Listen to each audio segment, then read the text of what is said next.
There is a stretch of the Sahara Desert, 400 kilometers of it, that does not appear on any verified safe route map. No government has officially cleared it. No rescue service covers it. No emergency frequency reaches into its interior with any reliability. If you enter it and something goes wrong out there with a frequency that should give anyone pause, you are on your own, in a way that the modern world has almost entirely forgotten how to be on its own. You are on your own in the way that explorers were on their own 3 centuries ago, except that you probably have a GPS device that can tell you exactly where you are dying, which is a kind of progress that offers very little comfort. And people still try to cross it. Every year, people still try. Subscribe right now if you want to understand the world at its edges, the places where the maps run out, and the rules stop applying, and the only thing between you and the absolute is your own preparation and your own judgment, and, if you are honest about it, a substantial amount of luck. This is one of those places. Let us go. The section of Sahara we are talking about sits in the eastern part of what is broadly described as the Central Saharan Corridor, stretching across parts of southern Algeria, northern Niger, and the undefined margins where those borders exist on paper but have almost no physical presence on the ground. There are no fences here. There are no border posts at regular intervals. There are no roads in the sense that implies maintenance and signage and the expectation that someone will come along to fix things if they break. There is sand. There is rock. There is gravel plain and salt flat and eroded canyon country and dune fields that can stretch for 100 kilometers in a single direction without interruption. There is heat that climbs past 50 degrees Celsius in summer and cold that drops below freezing on winter nights in the high plateau sections. There is wind that can strip paint from metal over time, and visibility that can drop to zero in a matter of minutes when a sandstorm moves through, which sandstorms do without warning and without apology. And across all of this, 400 kilometers of it, there is no verified safe route. What that phrase means when you unpack it is more significant than it might initially sound. It does not mean that no path exists. Paths exist. Tracks left by previous vehicles exist in some sections, though the wind redistributes sand constantly, and a track visible in one season may be completely buried or unrecognizable in the next. What it means is that no entity with the authority and resources to verify a route, to say this is passable, this is consistently passable, here are the landmarks, here is where the water is, here is what to do if this specific thing goes wrong, has done that work for this stretch. The route exists the way rumors exist. Passed person to person, vehicle to vehicle, with varying degrees of reliability and varying vintage. Someone crossed it 2 years ago and told someone else how they did it, and that person told someone else, and by the time the information reaches the person standing at the edge of the desert preparing to enter, it has passed through enough hands and enough time that its accuracy is genuinely uncertain. This is not unique to the Sahara or to Africa. There are stretches of the Rub al-Khali in the Arabian Peninsula with similar characteristics. There are sections of the Taklamakan in western China that remain practically unrouted. There are corridors in the Gobi that experience desert travelers' approach with the kind of careful respect that suggests the desert has earned it. But the specific stretch of Sahara we are talking about today is notable even among these because of the combination of factors that make it what it is. The scale, the political complexity of the region it crosses, the total absence of infrastructure, and the particular nature of what goes wrong out there when things go wrong. Let me start with the landscape itself, because the landscape is not nothing. It is not a featureless expanse that you simply navigate by compass bearing until you come out the other side. It is a complex and varied terrain that has its own logic, its own grammar, and understanding that grammar is the difference between moving through it efficiently and being stopped dead by something that a more experienced eye would have read from 2 kilometers away. The surface types of the Central Sahara vary enormously over short distances, and they behave completely differently under vehicle wheels. The reg, the gravel plain, is the most consistent surface in the Central Desert.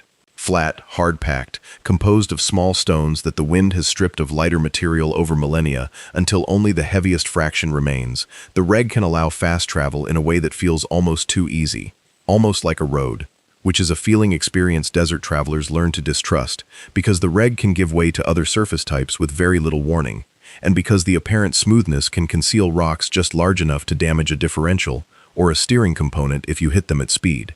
The reg is also where mirages are most convincing, where the flat surface and the atmospheric shimmer create the appearance of water or of physical features that are not there, a phenomenon that has been sending people in the wrong direction for as long as people have been traveling in the desert. The erg is the sand sea, the dune fields, and it is the landscape feature most people think of when they think of the Sahara, the great rolling waves of orange and golden sand that stretch to the horizon in every direction. The ergs of the Central Sahara, particularly the Grand Erg Oriental, and the sections of sand sea that extend southward from the Algerian plateau into Niger, are genuinely enormous features. Some individual dunes in the Great Sand Seas are over 300 meters high. The geometry of dunes is not random. Prevailing wind direction creates consistent patterns. Barchan dunes in areas of limited sand supply with their characteristic crescent shape and their predictable orientation relative to the wind. Star dunes in areas where wind direction is more variable, building up into massive pyramidal forms that can be disorienting to navigate because their geometry does not correspond to compass bearing in the simple way that a Barchan field does. The dune-interdune corridors, the flat sandy passages between the main dune chains, are the vehicle routes through an erg if vehicle routes exist at all, and finding them from the ground, inside the sand sea, without aerial perspective, is a skill that takes years to develop. The fesh is the surface type that ends desert crossings. It does not look dangerous. That is the first thing to understand about fesh. It looks like ordinary pale sand. It looks passable. It looks like nothing in particular. What it is, physically, is a layer of fine powder, sometimes several meters deep, that has the structural integrity of air. The crust on the surface of a fesh area is just thick enough to look solid and just thin enough to break under the weight of a vehicle, at which point the vehicle drops into the powder below with a finality that is difficult to overstate. Vehicles have been swallowed by fesh to their roof lines. Extraction from deep fesh without assistance from other vehicles is not impossible, but it is brutal work, measured in hours, sometimes in days, and it requires a specific set of equipment, including sand ladders and high lift jacks, and the kind of systematic, methodical patience that is very hard to maintain when the temperature is 48 degrees and you have already been working for 6 hours and you still have 300 kilometers to go, and no one knows exactly where you are. The Hamada, the rocky plateau, is the third major surface type of the Central Sahara, and in some ways the most punishing on equipment. Bare rock, fractured and eroded, often tilted at angles that are hard on axles and harder on tires, the Hamada sections of the route offer traction and firmness that the sand does not, but they exact a price in the form of punctures and broken components, and the general mechanical degradation of a vehicle being driven slowly over irregular stone for hours at a time. Navigation on the Hamada is also more difficult in some ways than navigation in the sand, because the rock offers few consistent landmarks, and the eroded canyon country that develops on the Hamada in areas where ancient water erosion has cut into the plateau can channel a vehicle into dead ends, narrow washes that look like routes but terminate against impassable rock walls, requiring reversal and re-navigation that eats time and fuel. Fuel. Let us talk about fuel. Because fuel is the mathematics of a desert crossing, and the mathematics of this particular crossing are demanding. The 400 kilometers of unverified route is not 400 kilometers of straight-line travel. Off-road terrain, particularly terrain with significant dune sections and Hamada navigation, adds a multiplier to the actual distance traveled on the ground, compared to the straight-line distance between start and finish. In practice, 400 kilometers of desert terrain of this type might require 550 to 600 kilometers of actual vehicle movement to complete. A loaded expedition vehicle carrying everything needed for the crossing – water, food, fuel, spare parts, recovery equipment, camping gear, navigational equipment, communication equipment – gets significantly worse fuel economy off-road than its nominal figures would suggest. The calculation has to account for the worst case, not the average case, because the average case is not what you plan for when there is no rescue coverage. The water calculation is similarly unforgiving. Human water requirement in extreme heat, doing physical work, which extracting a stuck vehicle absolutely is, can reach 8 to 10 liters per person per day. For a team of 2 people, which is the minimum safe party size for a crossing of this kind, that is 16 to 20 liters of water per day before accounting for vehicle cooling, food preparation, or any other use.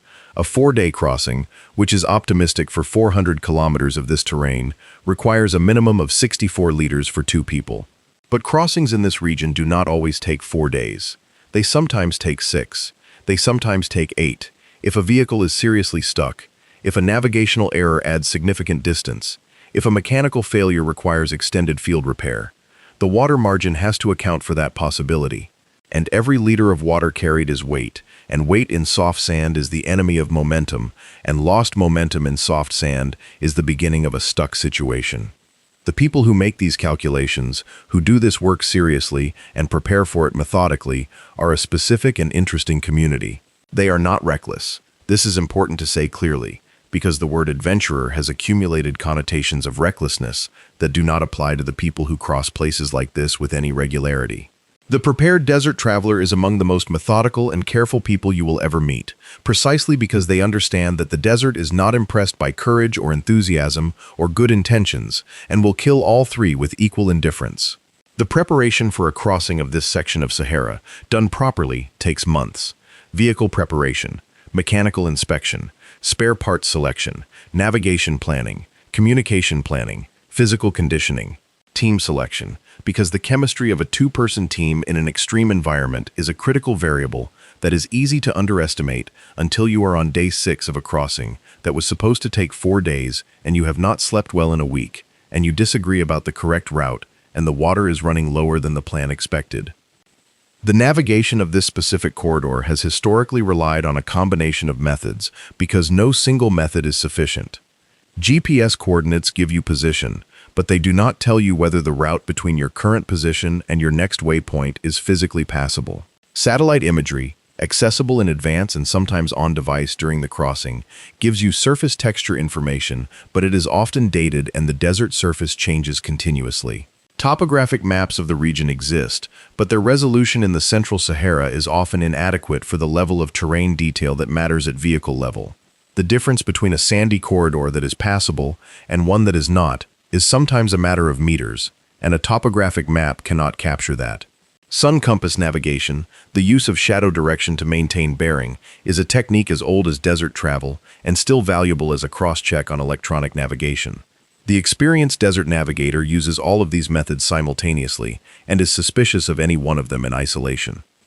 But there is a form of navigation in this corridor that predates all of these methods by centuries, and that is still, in some sections, more useful than any of them: the knowledge held by the Tuareg. The Tuareg are the indigenous people of the Central Sahara, a Berber people whose territory historically covered much of what is now southern Algeria, northern Mali, northern Niger, and parts of Libya and Burkina Faso. They are a nomadic or semi-nomadic people, pastoralists and traders, who have been moving through the Sahara for so long that the desert's grammar is genuinely their first language, not metaphorically, literally. The way the Tuareg read a landscape, the vocabulary they have for sand surface types and dune behavior and wind patterns and the movement of water under the surface of the desert, is a knowledge system built over generations of continuous inhabitation of one of the most extreme environments on the planet.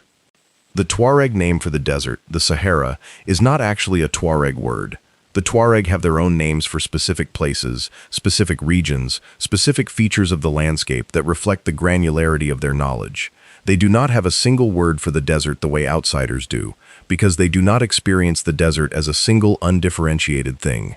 They experience it the way a fisherman experiences the sea, as a complex, variable environment, with distinct regions and distinct behaviors and distinct knowledge requirements, each section different from the last, each requiring its own specific attention. In the section of Sahara we are discussing, the Tuareg knowledge of routes is not abstract. It is specific and practical. The location of Guelta, the water-filled rock basins that persist in sheltered canyon sections through the dry season. The sections of apparent sand flat that conceal fesh below the surface crust. The dune corridors that offer consistent vehicle passage, and the ones that close seasonally when the prevailing wind shifts and the sand moves.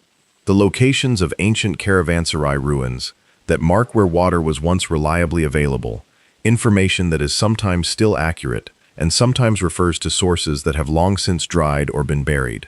This knowledge exists in the Tuareg communities of the region, and it has been the navigational key to this corridor for as long as humans have been crossing it, which is a very long time indeed. The ancient trans-Saharan trade routes, the great corridors of commerce that connected sub-Saharan Africa to North Africa, and from there to the Mediterranean world for over 2,000 years, ran through sections of this terrain. Gold and salt and slaves and ivory and ostrich feathers moved north. Textiles and copper and horses and manufactured goods moved south. The scale of this trade at its peak, between roughly the 9th and 16th centuries CE, was significant enough to fund the great empires of the Sahel, Mali, and Songhai and Kanem-Bornu, whose wealth and sophistication surprised and impressed the Arab travelers who documented them, and whose sophistication continues to surprise people who have absorbed the distorted picture of African history that describes it as a blank space before European contact. The routes of the trans-Saharan trade were not random. They were carefully optimized over centuries, adjusted and refined by generations of caravan leaders who paid in lives and loads for the knowledge of which routes worked and which ones did not. The optimization was primarily around water. The fundamental constraint of any Saharan crossing has always been water, and the great caravan routes were chains of water sources, wells and guelta and seasonal rivers, strung together across the desert with the specific spacing that the endurance of camels and men could bridge. Remove any link in that chain, and the route became impassable. The maintenance of wells along a caravan route was a political act, funded by rulers and merchants who understood that the route was only as valuable as its driest section. The section of Sahara we are describing today was never a primary caravan route. It sits in a corridor that the great trade routes skirted rather than crossed, for reasons that become obvious when you look at the terrain. There are no reliable water sources at the intervals required. The surface types are among the most challenging in the central desert. The navigational complexity is significant. The primary routes went east of this section through more broken terrain with more water possibilities, or west of it through the valleys of the Ahagar Massif, where the mountain geology creates conditions for more reliable water availability. This corridor was the blank space between the routes, the margin. The section that caravan leaders calculated the risk on and generally concluded was not worth taking, which means that the accumulated navigational knowledge that made the great caravan routes passable, the generational refinement of route and water and timing, was never systematically applied to this corridor in the same way. What knowledge exists of it is partial, fragmented, held by small numbers of people, passed in the informal ways that knowledge passes when it is not written down or institutionally maintained. It is knowledge that exists at the edge of disappearing. The political complexity of the region adds another layer to an already complicated picture. The borders between Algeria and Niger in this section, and the margins around those borders, have been areas of significant instability for decades. The Tuareg independence movements of the 20th and 21st centuries, the conflicts that ran through Mali and Niger and Algeria, and involved not only Tuareg political aspirations but the interests of national governments, international powers, armed groups of various orientations, and the specific tragedy of communities caught between all of these forces, have created a security landscape in this corridor that is genuinely difficult to assess from outside, and changes with a speed that makes any assessment dated quickly. For anyone considering a crossing of this section, the security dimension is not separable from the navigational and logistical dimensions. The same remoteness that makes rescue coverage impossible also makes the corridor attractive to various kinds of movement that prefer not to be monitored. Drug trafficking routes through the Sahara, the movement of people northward toward the coast in Europe, armed groups operating in the margins between state authority. All of these use the remote corridors of the Central Sahara, in part because the remoteness that makes them terrible for civilians in difficulty also makes them useful for anyone who does not want to be easily found. The traveler moving through this corridor is moving through a space that is simultaneously deserted and not deserted, simultaneously empty and occasionally very much occupied. The humanitarian dimension of the corridor is one that cannot be omitted and should not be rushed past. Because the people crossing this stretch of Sahara are not, in the majority, adventure travelers with expedition-prepared vehicles and months of preparation behind them. They are, in numbers that the international community has never adequately counted, migrants and refugees from sub-Saharan Africa attempting to reach North Africa and from there Europe. They are making the crossing with inadequate water, inadequate navigation, inadequate protection from the elements, guided by men who charge for the service and whose reliability varies from genuine local knowledge to outright fraud. They are crossing one of the most hostile environments on Earth with the least possible preparation, because the circumstances that drive people to attempt it do not allow for the luxury of adequate preparation. The death toll in this corridor is unknown. That is not a rhetorical statement, it is a literal fact. There is no mechanism for counting the dead in a 400-kilometer stretch of desert with no rescue coverage, no official route, and no authority systematically searching it. Bodies are found by subsequent travelers and by the occasional nomadic community moving through the area, and sometimes by satellite imagery analysis of researchers who scan the high-resolution imagery of remote desert terrain looking for anomalies. But the number of those who die without being found, whose remains are buried or scattered by wind and scavengers, whose families in Senegal or Nigeria or Sudan will wait for a communication that never comes, is genuinely uncountable. Some estimates from researchers working on migration patterns in the Sahara suggest that the death toll on Saharan crossing routes may exceed, in some years, the death toll on the Mediterranean crossing that receives enormously more attention. The Mediterranean deaths happen in sight of European shores and are documented by coast guards and search and rescue operations and NGO vessels. The Saharan deaths happen in the interior of a continent, in places where there is no one to count them. This is not an abstraction. The same terrain that represents a navigational challenge for the prepared expedition traveler represents a death sentence for the unprepared migrant. The same fesh that requires careful extraction technique for a well-equipped team becomes a trap from which a person on foot cannot escape without water and assistance. The same heat that demands 8 liters of water per day per person kills someone carrying 2 liters, which is what you can carry when you have no vehicle and no money for more. The desert does not distinguish between the person who chose to be there for adventure and the person who had no other choice. It applies its physics equally and indifferently to everyone who enters. Understanding the Sahara as a landscape, as a place with its own logic and beauty and complexity, requires sitting with this fact rather than separating it from the adventure narrative. The corridor we are describing is not simply a navigation puzzle for the well-equipped. It is also a graveyard for the unprepared. Both of these things are true simultaneously, and any honest account of the place has to hold both of them. Let me tell you about what the desert does to time. One of the consistent reports from people who have crossed extended sections of the Central Sahara is that the desert produces an experience of time that is qualitatively different from time anywhere else they have been. The days are long in the literal sense, the actual hours of daylight, particularly in summer, but they are also long in the phenomenological sense, in the sense of how they are experienced. There is very little in the desert to distract the mind from the present moment. There is no social complexity to manage, no urban density to navigate, no notifications, no ambient noise of human habitation, none of the constant low-level processing that the mind does automatically in a populated environment. What there is landscape, heat, navigation, the mechanical health of the vehicle, water, the relationship between you and the one other person you are traveling with. These are the only things.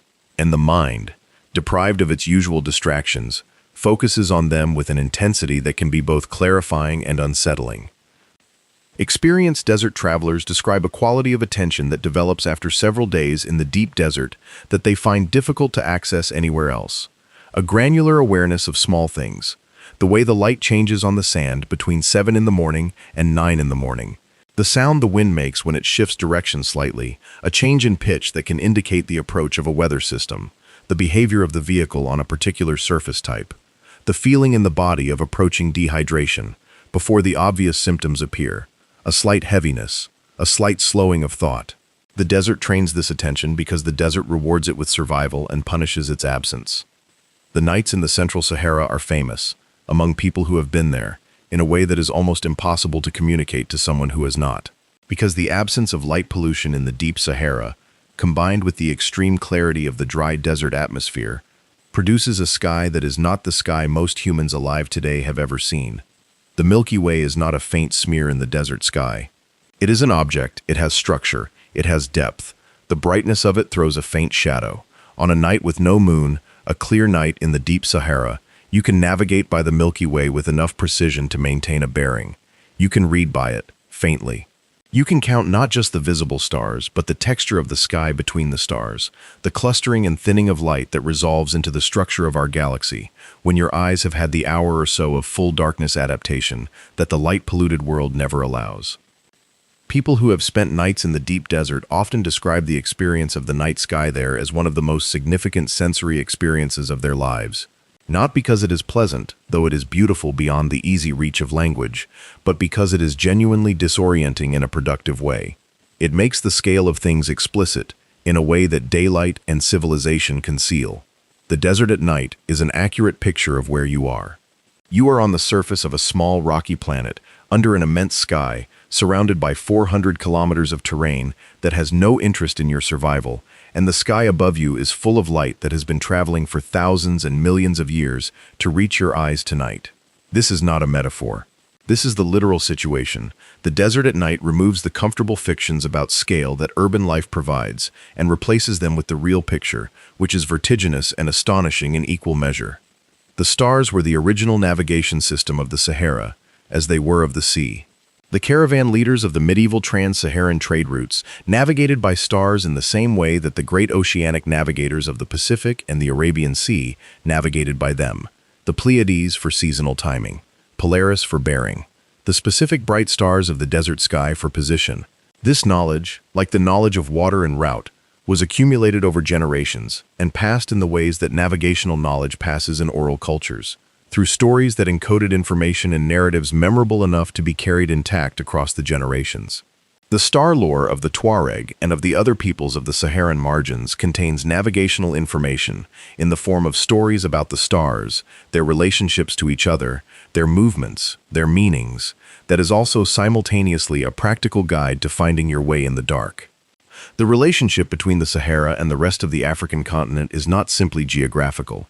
It is historical, ecological, and cultural, in ways that go deeper than most accounts of the desert acknowledge. The Sahara has not always been what it is today.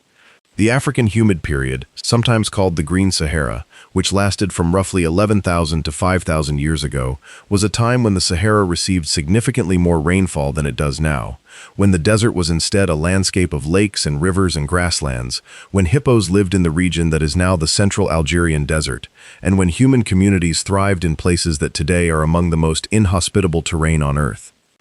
The rock art of the Central Sahara, found in sheltered canyon sections of the Ahagar and Tassili Najjar massifs, is the record of that earlier world.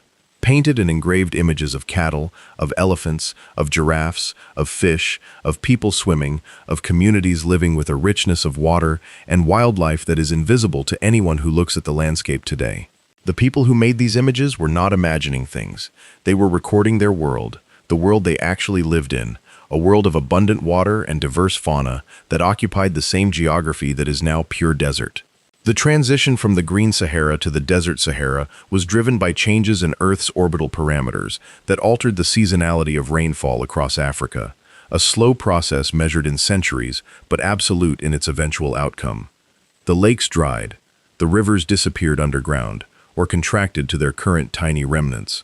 The grasslands gave way to scrub, and then to bare rock and sand. The people moved south toward the coast and the remaining river valleys. Some of them stayed, adapting to the new conditions, becoming the ancestors of the Tuareg and the other peoples of the Saharan margins.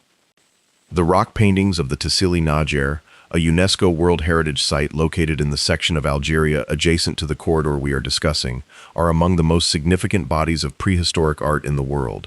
Tens of thousands of individual images spanning 8,000 years of human presence in the region.